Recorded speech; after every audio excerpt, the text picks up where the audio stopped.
Hey everybody, it's She-Wolf. I hope you guys are having an amazing day.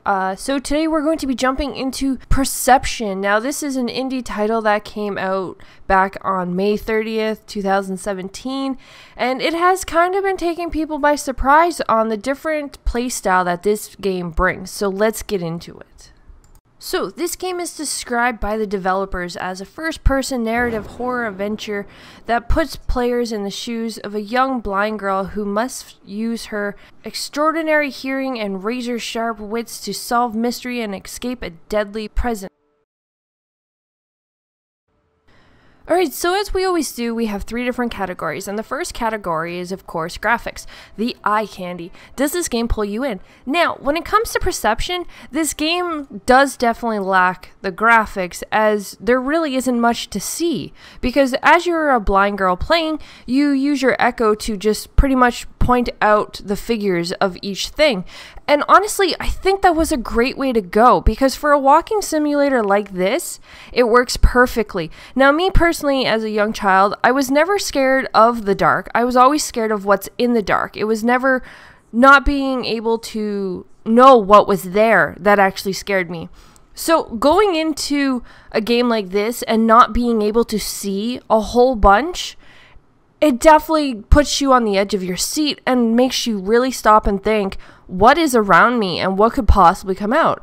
And when it comes to the graphics, I do have to say though, when you see the wind, it does actually give this really beautiful silhouette. If you're into art style and different forms of painting, this would definitely be a game that would stand out to you, because even though there isn't much in the graphics, there is definitely great silhouettes, like almost like a painting that you do actually see.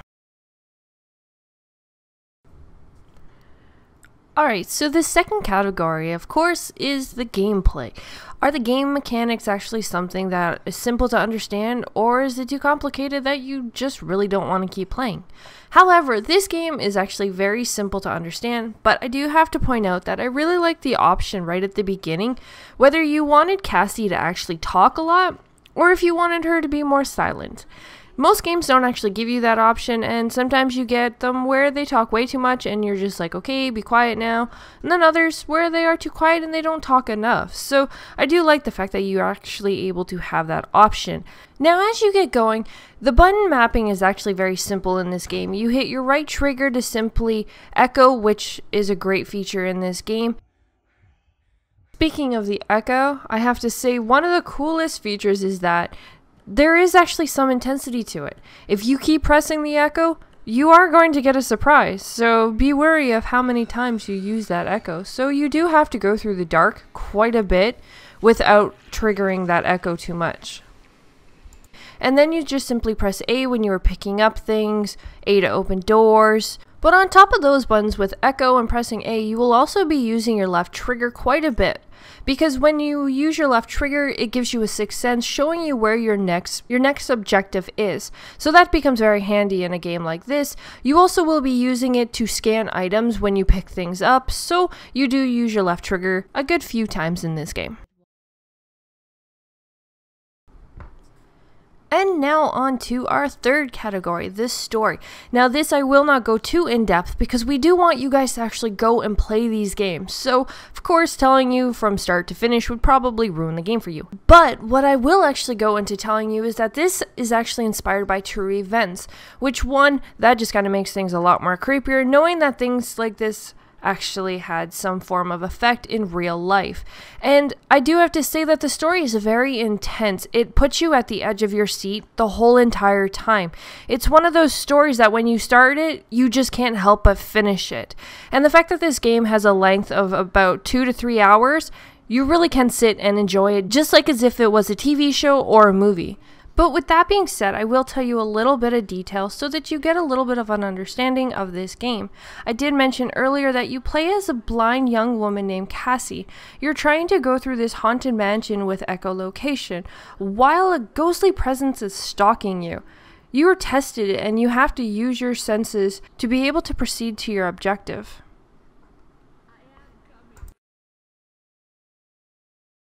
Alright guys, we are now on to the verdict. What is my personal opinion? Would I recommend this game or would I not recommend this game?